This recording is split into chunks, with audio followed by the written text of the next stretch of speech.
Good morning, good noon, good afternoon, good evening. Kung kailan nyo ito mapapakinggan itong ano natin, itong video natin ngayon.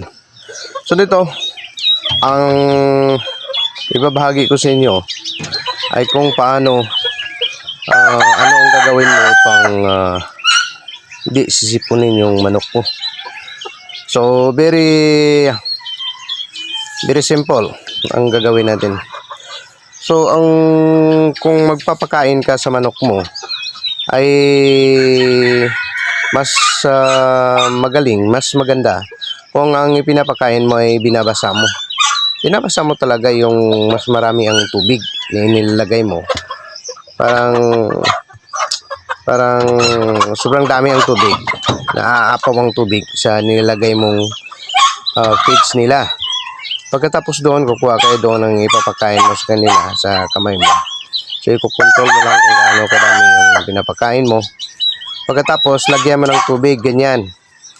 So, paglagay mo ng tubig, a few minutes after na inilagay mo, ano mo kagad yung tubig. Ano mo yung iyabo yan sa Bisaya. Ano ba yung ibig sabihin yung iyabo? Ano ba yung tubig sa lupa? Yung tawag yan sa inyo. Yung ganito ba? Ganyanin mo. Anong tawag yan sa... ganun mo. Iyabo yan sa amin. Ganun mo. Ano mong tubig sa lupa? Huwag yun. Huwag yun. Okay. So, ganun mo. Kagad. 5 minutes after. Dahil pag uhaw yung manok, inom talaga yan. Pag hindi siya uminom, meaning maraming tubig ang katawan niya. So, pagbasa kasi ang pinapakain mo, parang ayaw uminom yan eh. So, ganunin mo dahil sa ang tubig, yun ang magdudulot ng sipon sa mga manok. So, yun gagawin mo upang hindi sila magkakasakit. Yan lang, very simple. Dahil sa mga manok natin, pag inilalagay natin dyan ng tubig, hindi natin tinapon pala. Tapon sa lupa ay ayun, mag-accumulate yun ng mga yung mga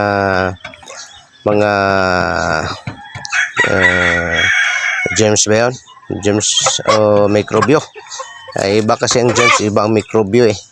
Anyway, I was the one who lectured that during my lesson, ngunit nakakalimutan ko the difference between germs and microbio. Iba dyan, iba ang pagpaka-explain niyo. Sorry sa mga expert dyan ha.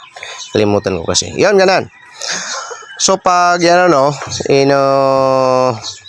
inagay mo sa lupa upang hindi magkasakit. Yun lang kasimple, huwag ko na lang pahabain ng todo.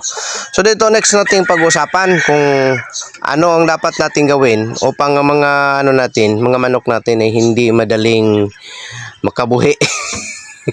Makahiwalay sa kanyang tali. Yung makabuhi yan sa Bisaya, makahiwalay ba? Yun, usually namamatay mga manok natin dahil sa nakahiwalayan, pumunta yan. So naputol yung mga nila, yung mga tali nila. So pag nakita mo to, yung mga tali ko, so medyo pangit tingnan mo. Ngunit assured yan na hindi yan hindi yan puputol yung mga nila, yung mga tali niya. Yung dapat mong gawin upang sure ang manok mo na hindi dahil pag isang manok ang makabitaw dyan, aabot ng 2 hanggang 4 na manok ang papatayin yan eh. Mamatay sila. Ayan. So ang gagawin mo upang hindi sila maputol ang kanilang yung mga tali, o tuturuan ko kayo anong dapat niyong gawin. So dito lang muna. This is your friend Alfredo Gallego of this channel, Alfredo Gallego and Alfredo C. Gallego. Tuturuan ko kayo next time. Have a blessed day everyone.